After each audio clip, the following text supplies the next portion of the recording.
So hi everyone, myself Aman and I again welcome you all in this amazing session.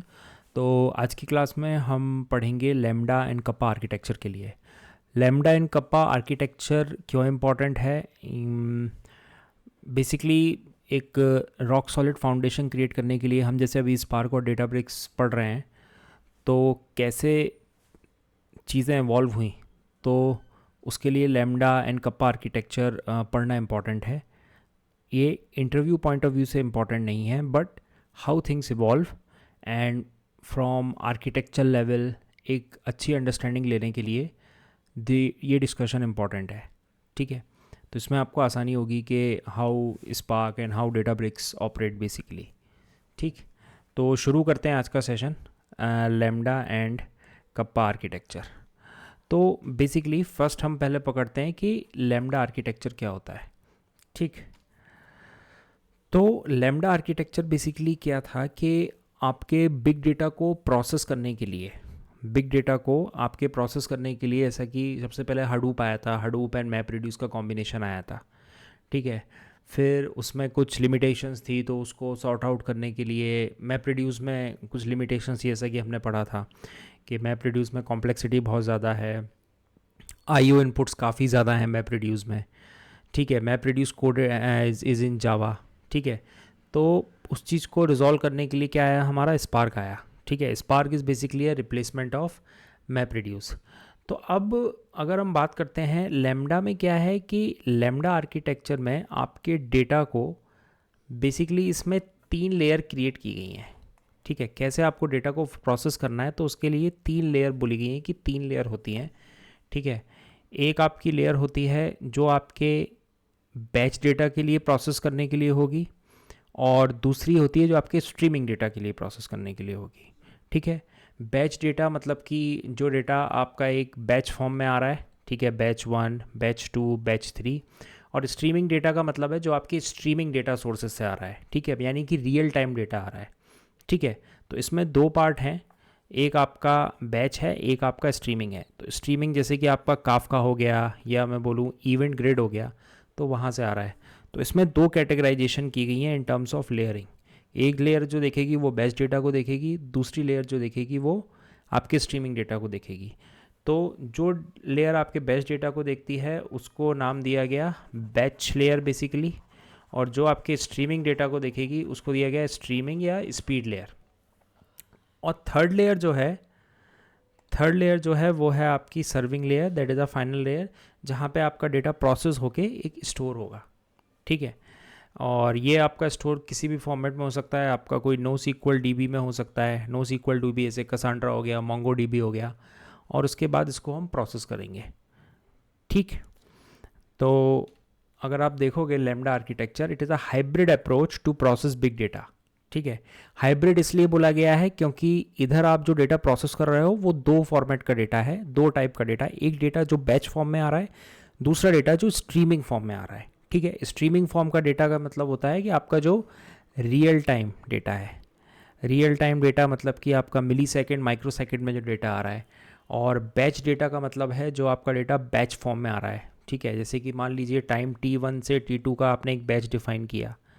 ठीक है, तो जो data इस batch में आएगा तो उसको हमने नाम दे दिया B1 बैच। स्ट्रीमिंग डेटा मतलब कि जो एकदम रियल टाइम में जनरेट हो रहा है। ठीक है, जैसे लाइक हो गए, कमेंट्स हो गए, शेयर्स हो गए, तो वो एकदम रियल टाइम डेटा है।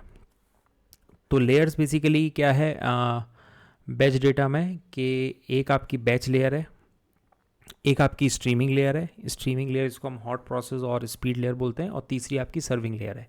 तो बेसिकली यहाँ पे लेमडा में आपकी 3 लेयर्स की बात की गई है।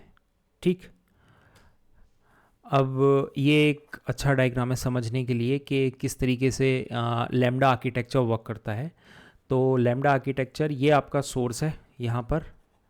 ठीक है, दिस इज़ योर सोर्स, और इस सोर्स में आपका जो डेटा आ रहा है वो कई फॉर्म से आ रहा है। ठीक है, मल्टीपल, कुछ डेटा रियल टाइम से आएगा, कुछ आपका स्ट्रीमिंग से, रियल टाइम या स्ट्रीमिंग से, कुछ आपका अलग अलग डिवाइसेस से आएगा। ठीक है, और यहाँ पर उस डेटा का बेसिकली डिवीजन हो रहा है, कैटेगराइजेशन हो रहा है, कि उसमें हम बोल रहे हैं कि जो बैच डेटा है भाई वो बैच लेयर में चला जाए, और जो स्ट्रीमिंग डेटा है वो स्ट्रीमिंग लेयर में चला जाए। ठीक है, फिर यहाँ पे इधर इस लेयर में उस दोनों तरह के, दोनों टाइप के डेटा को प्रोसेस कर रहे हैं और उसको हम डाल रहे हैं फिर सर्विंग लेयर में, ठीक है।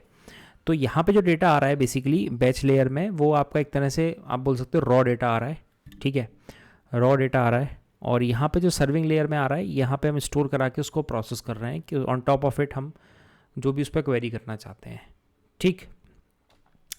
तो सबसे पहले हम पढ़ते हैं बैच लेयर के बारे में। तो बैच लेयर सबसे पहली चीज़ है, कंप्लीट डेटा पे ऑपरेट होती है, यानी कि आपका डेटा किसी भी फॉर्मेट में आ रहा है, in the form of batch में अगर आ रहा है तो उसको एज अ कंप्लीट होल हम ऑपरेट करते हैं बैच लेयर में। सो बैच लेयर बेसिकली किस चीज़ के लिए होती है? बैच लेयर होती है कि आपका जो भी बैच डेटा आ रहा है उसको स्टोर और प्रोसेस करने के लिए। So basically batch layer is responsible for storing and processing all of your data in raw and unprocessed form. तो यहाँ पे जो डेटा आता है वो रॉ फॉर्मेट में आता है, अनप्रोसेस्ड फॉर्म।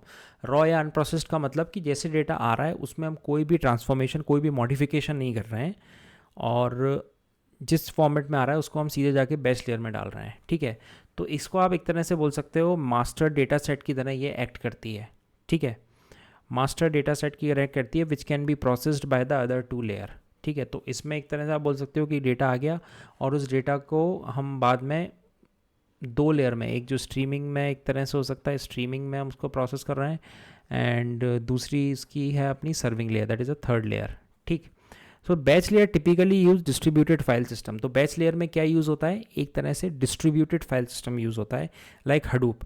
हडूप मतलब हडूप डिस्ट्रीब्यूटेड फाइल सिस्टम, ठीक है। जो बिग डेटा का पहला कंसेप्ट जो था जब बिग डेटा आया तो हडूप ही था वो, ठीक है। तो हडूप यूज़ करते हैं हम तो डेटा को स्टोर करने के लिए और बैच प्रोसेसिंग करने के लिए बैच लेयर में, ठीक है। तो आप ये याद रख सकते हो कि बैच लेयर की जब भी बात की जाएगी तो हमेशा याद रखिए कि HDFS की बात हो रही है, ठीक।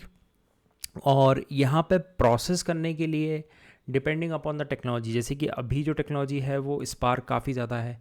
अब जब स्पार्क नहीं आई थी तो उससे पहले क्या था? मैप रिड्यूस थी, तो मैप रिड्यूस यूज़ करते थे प्रोसेस करने के लिए। So Apache Spark, Apache Flink process करने के लिए होती है।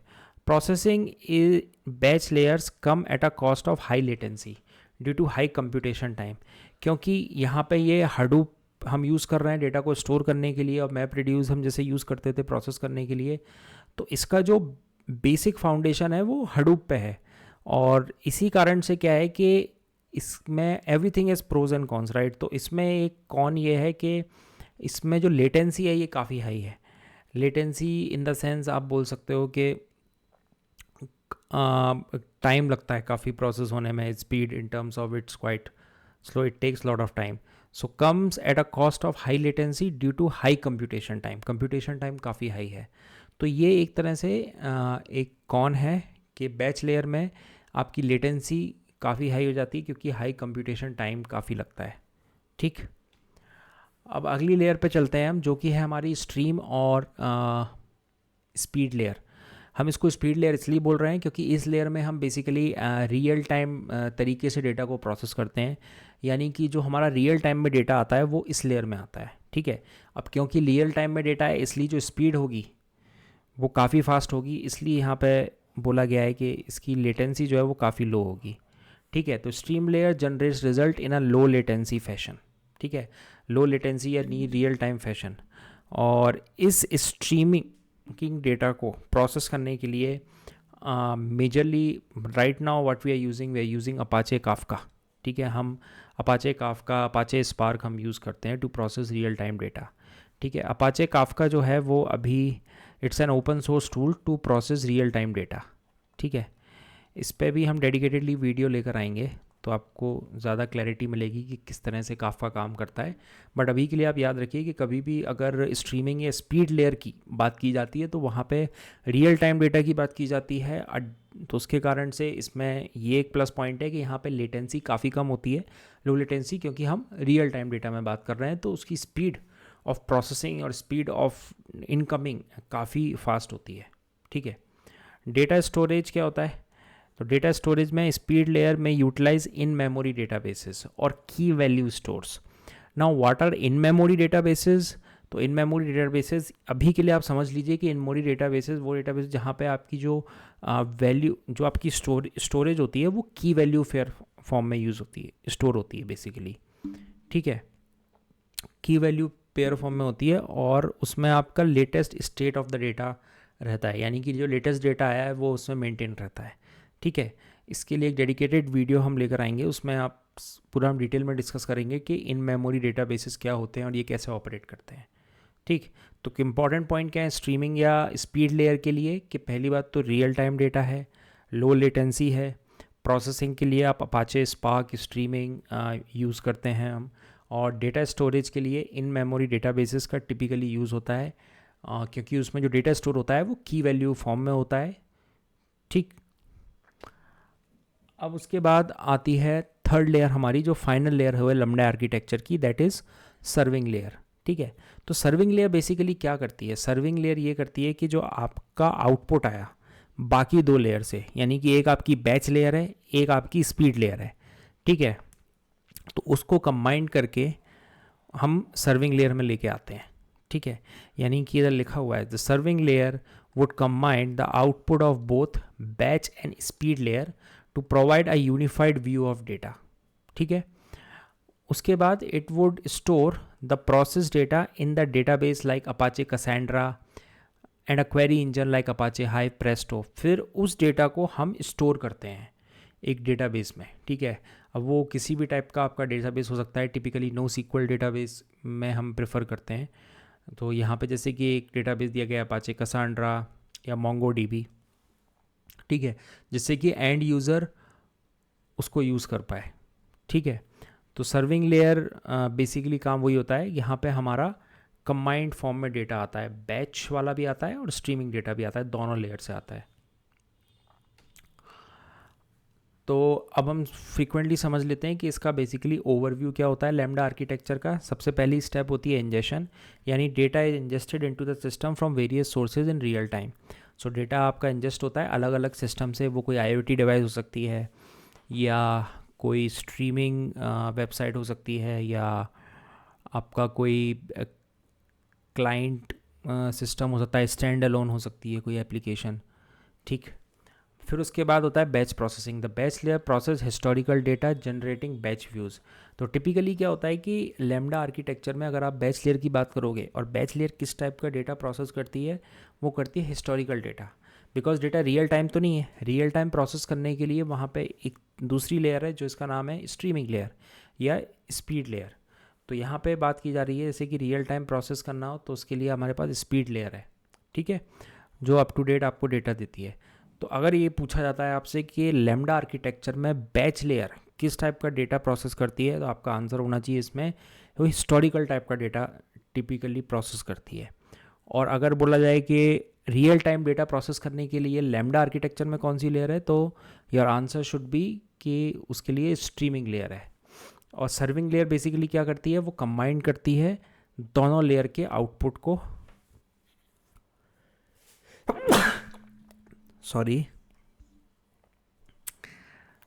ठीक है, और सर्विंग लेयर हो गई। और थर्ड थिंग हो गई, लास्ट पार्ट हो गया इसका क्वेरिंग करना, यानी कि जो भी रिजल्ट आया मर्ज होके उसका एक यूनिफाइड व्यू बना दिया और उसके बाद ऑन टॉप ऑफ इट उस पर क्या क्वेरी करनी है डिपेंडिंग अपॉन द यूटिलिटी। ठीक,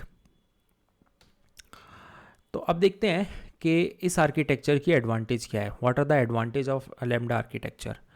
सो इस आर्किटेक्चर में बेसिकली एक गुड बैलेंस रखा गया है स्पीड, रिलायबिलिटी और स्केलेबिलिटी के लिए। तो सबसे पहला एडवांटेज ये है कि अगर आपको कोई भी हिस्टोरिकल डेटा या बैच फॉर्म ऑफ डेटा अगर आपको प्रोसेस करना है तो आप लैम्डा आर्किटेक्चर प्रेफर कर सकते हो, क्योंकि इस आर्किटेक्चर में एक डेडिकेटेडली सेपरेट लेयर बनाई गई है जो इसका नाम है बैच लेयर, जो हिस्टोरिकल डेटा को प्रोसेस करती है। ठीक है, लेकिन हर चीज़ के प्रोज एंड कॉन्स हैं यहाँ पर। तो एक तरह से इसमें कौन सी है कि इसकी लेटेंसी काफ़ी हाई होगी, क्योंकि इसमें कंप्यूटेशन टाइम काफ़ी ज़्यादा होगा। ठीक है, so the batch layer of lambda architecture manage historical data with fault tolerance, distributed storage होगी in the form of HDFS या और भी जो भी टेक्नोलॉजीज़ हैं, ensuring low possibility of errors even if the system crashes। तो अगर system crash भी होता है तो भी आपका डेटा ये इंश्योर रहेगा कि डेटा आपका लॉस नहीं होगा। The stream layer of lambda architecture manage real time data with immediate response with somewhat less precision. ठीक है, थोड़े बहुत एरर हो सकते हैं बट मोर और लेस आपका एकदम आपको रियल टाइम डेटा मिलेगा, तो एक्यूरेट डेटा आपको मिलेगा। ठीक है, और क्योंकि यहाँ पे दोनों तरह के डेटा को हम हैंडल कर पा रहे हैं तो ये उसका एक बहुत बड़ा एडवांटेज है कि यहाँ पर हम बहुत रियल टाइम और ऑफलाइन डेटा दोनों को हम कवर कर सकते हैं। ठीक, offline data means you can say in the form of batch, and real time that is streaming data. ठीक, अब डिसएडवांटेज क्या है लैम्डा की? तो अभी तक तो हमने एडवांटेज देखी, तो सबसे पहले डिसएडवांटेज ये है कि इसका जो आर्किटेक्चर है वो काफ़ी कॉम्प्लेक्स है। ठीक है, क्योंकि आप दो तरह टाइप के डेटा को हैंडल कर रहे हो, तो उसमें काफ़ी, इसमें लेयर्स काफ़ी हैं उसको हैंडल करने के लिए। तो एक तो ये बात हो गई कि इसमें कॉम्प्लेक्स आर्किटेक्चर है। ठीक है, दूसरी चीज़ क्या है कि जो हमारा रियल टाइम डेटा है और जो हमारा बैच डेटा है, इंटरनली उसको प्रोसेस करने का लॉजिक सेम है। ठीक है, इंटरनली अगर आप देखोगे बैकएंड में, उसको प्रोसेस करने का तरीका सेम है, लेकिन उस चीज़ को क्योंकि हमने लेयरिंग अलग कर दी है, तो क्या होता है, कई बार डुप्लीकेसी के चांसेस ज़्यादा होते हैं सेम चीज़ को प्रोसेस करने के लिए। ठीक है, due to different code base, क्योंकि बैच के लिए एक अलग कोड बेस जाएगा, स्ट्रीमिंग के लिए एक अलग कोड बेस जाएगा। ठीक है, तो डुप्लीकेसी के चांसेस ज़्यादा हैं। ठीक है, तो एक तो ये हो गया, दूसरी चीज़ डुप्लीकेसी, और तीसरी चीज़ क्योंकि यहाँ पे डिफरेंट कोड बेस हम यूज़ कर रहे हैं, तो उन कोड बेस को सिंक्रोनाइज रखना वो अपने आप में एक थोड़ा चैलेंजिंग और ट्रबलसम काम है। ठीक है, क्योंकि आप ये चाहोगे कि दोनों जो हमारे कोड बेस हैं वो सेम रिजल्ट आउटपुट में दें। ठीक है, for both the path. So maintaining the different code base and keeping them in synchronization so that process data produce same result for both part, तो ये एक चैलेंजिंग पार्ट है। Last point, compute every batch cycle more than once, which decreases the system performance and require more resources. अब कई बार क्या होता है कि आपकी बैच साइकिल चल रही है, बैच डेटा प्रोसेस कर रहे हो, तो कई बार आप एक ही बैच को मल्टीपल टाइम आपने प्रोसेस कर दिया, तो उसके कारण सिस्टम आपका डिग्रेड हो जाता है इन टर्म्स ऑफ परफॉर्मेंस, और वहाँ पे रिसोर्सेज काफ़ी चाहिए। ठीक है, तो ये कुछ डिसएडवांटेजेस हैं लैम्डा आर्किटेक्चर की। अब क्वेश्चन ये आता है कि आपसे पूछा जाए कि ठीक है, कुछ हमने एडवांटेज देखी, कुछ हमने डिसएडवांटेज देखी, हमें किस सिनेरियो में लैम्डा आर्किटेक्चर यूज़ करना चाहिए।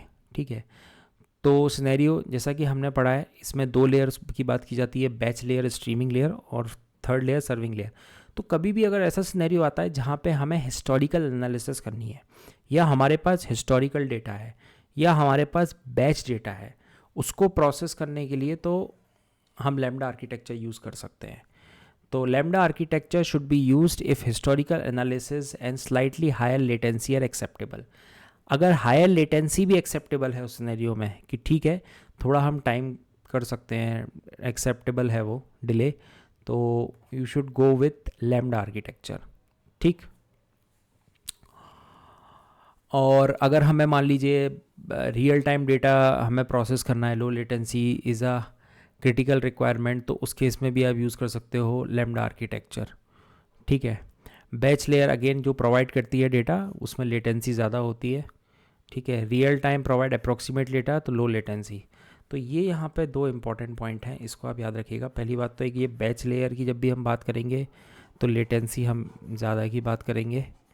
ठीक है, दूसरी चीज़, जब भी हम रियल टाइम की बात करेंगे तो हम लो लेटेंसी की बात करेंगे।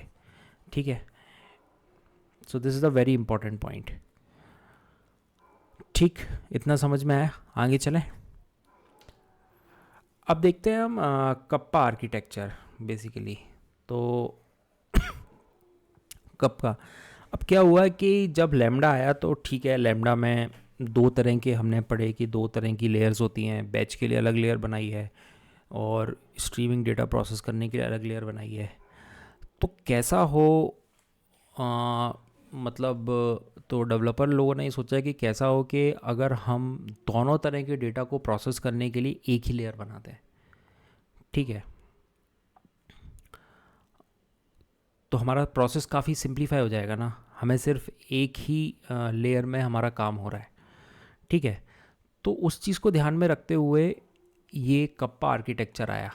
और जितने भी जो डिसएडवांटेज थे, जैसे कि लैम्डा में आपका अगर आपका हिस्टोरिकल डेटा था तो आपकी लेटेंसी जो थी वो काफ़ी हाई हो रही थी। ठीक है, तो उस चीज़ को ध्यान रखने, और कॉम्प्लेक्सिटी काफ़ी ज़्यादा थी। फिर उसके बाद कोड बेस आपको दोनों जगह मेंटेन करना पड़ता है, सिंकअप में देखना पड़ता है कि दोनों सिंक्रोनाइज हैं कि नहीं, ठीक है। तो उसके लिए बेसिकली कप्पा आर्किटेक्चर आया, और kappa is basically design for handling real time data stream, ठीक है। तो इसको इस ध्यान में रख के बनाया गया था कि जो भी रियल टाइम डेटा स्ट्रीम को हमें प्रोसेस कर सकते हैं तो हम कप्पा के थ्रू हम कर सकते हैं। It process all data as stream eliminating the need for separate batch processing. यानी कि ये करता क्या है, हर तरह के डेटा को, हर तरह का डेटा कहने का मतलब क्या है, आपका एक बैच डेटा हो गया और आपका एक स्ट्रीमिंग डेटा हो गया, ठीक है। इन दोनों तरह के डेटा को ये कंसिडर करता है एज स्ट्रीमिंग डेटा। तो यहाँ पे ये चेंज आया है, ठीक है। सो ये लिखा हुआ है यहाँ पे, it process all data as stream, all data as stream eliminating the need for separate batch processing layer. तो इसमें क्या हो गया कि उसमें 3 लेयर पे बात की गई थी, ठीक है। जैसे कि एक हमारी बैच लेयर थी, एक हमारी स्ट्रीमिंग लेयर थी, और तीसरी हमारी थी आपकी सर्विंग लेयर, ठीक है, सर्विंग लेयर। अब इसमें क्या हो गया, कप्पा में ये वाली लेयर ख़त्म हो गई, बैच लेयर, ठीक है। हमारी कौन सी लेयर बची है, स्ट्रीमिंग लेयर। और बैच और स्ट्रीमिंग दोनों को हम स्ट्रीमिंग की तरह प्रोसेस कर रहे हैं, तो बैच लेयर आपकी ख़त्म हो गई। So data is ingested as stream from various sources, data अलग अलग सोर्सेज से आपका इंजेस्ट होगा। The architecture treat both new and historical data uniformly. आपका न्यू डेटा है, आपका हिस्टोरिकल डेटा है, दोनों को यूनिफॉर्मली ट्रीट करेगा, ठीक है। और उससे फ़ायदा क्या हुआ कि आप, क्योंकि दोनों सोर्सेज को वो एक ही तरह से ट्रीट कर रहा है, तो अगर आपका कभी डेटा अगर कुछ एरर आ रहा है या कुछ भी आ रहा है, तो अल्टीमेटली जो प्रोसेसिंग है वो एक तरीके से ही हो रही है, तो आप रीप्ले भी कर सकते हो अपने डेटा को चेक करने के लिए। You can reprocess your data, ठीक है। वहाँ पे ऐसा नहीं होगा कि मतलब बैच में कुछ डेटा जा रहा है फिर स्ट्रीमिंग में कुछ डेटा जा रहा है। अल्टीमेटली आपका जो डेटा किसी भी सोर्स से आ रहा है उसको एक ही तरीके से प्रोसेस किया जा रहा है, एक ही लेयर में प्रोसेस किया जा रहा है, और वो तरह लेयर है आपकी एक तरह से स्ट्रीमिंग लेयर, ठीक है। This module provide scalability, simplicity, low latency, क्योंकि अब स्ट्रीमिंग की तरह से प्रोसेस किया जा रहा है, ठीक है। तो यहाँ पे लेटेंसी कम है, ठीक है, क्योंकि लैम्डा में भी हम क्या कर रहे थे, हम अगर स्ट्रीमिंग डेटा की हम बात कर रहे थे तो वहाँ पे हम लो लेटेंसी की बात कर रहे थे, ठीक। तो ये काफ़ी ज़्यादा आइडियल आर्किटेक्चर है जब भी आप कोई भी ऐसी एप्लीकेशन पे या ऐसे आप प्रोजेक्ट पे काम कर रहे हो जहाँ पे आपको बहुत ज़्यादा रियल टाइम डेटा की रिक्वायरमेंट है, ठीक है, या जहाँ पे बहुत ज़्यादा रियल टाइम डेटा इन्वॉल्व है, ठीक। तो एक इसमें देख लेते हैं इसका, तो कप्पा आर्किटेक्चर कुछ किस तरीके से बेसिकली काम करता है। तो यहाँ पे आपके लेफ्ट हैंड साइड पे डेटा सोर्सेज हैं, डेटा सोर्सेज सोशल मीडिया हो सकती हैं, या आपका कोई बैच टाइप में डेटा आ रहा है उस तरीके से। और यहाँ पे क्योंकि ये हर तरह के डेटा को एक तरह से स्ट्रीमिंग की तरह प्रोसेस करता है, तो उस स्ट्रीमिंग डेटा को प्रोसेस करने के लिए यहाँ पे काफ्का लगाया गया है। तो काफ्का क्या है बेसिकली, अभी के लिए समझ लीजिए काफ्का एक तरह का ओपन सोर्स टूल है जो बेसिकली आपका स्ट्रीमिंग डेटा को प्रोसेस करता है, ठीक। So Kafka is basically to process streaming data.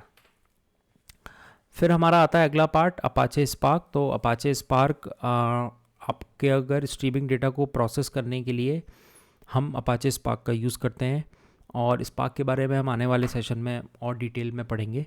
और फिर यहाँ पे थर्ड पार्ट में क्या हो रहा है, स्टोरेज हो रहा है। तो स्टोरेज आप जो किसी भी फॉर्म, आप नो सीक्वल डीबी आप यूज़ कर सकते हो, जैसे यहाँ पे बताया गया मोंगो डीबी, एच बेस, ठीक। और जो बेसिकली सीक्वल होते हैं और एक होता है नो सीक्वल, ठीक है।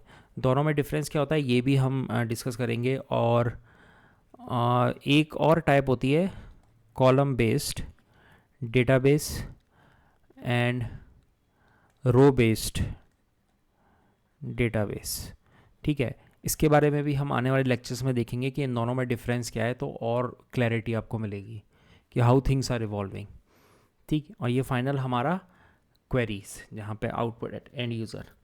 तो यहाँ पर हमारी डेटा सोर्स हो गई, एक हमारी स्ट्रीमिंग लेयर हो गई, एक हमारी सर्विंग लेयर हो गई।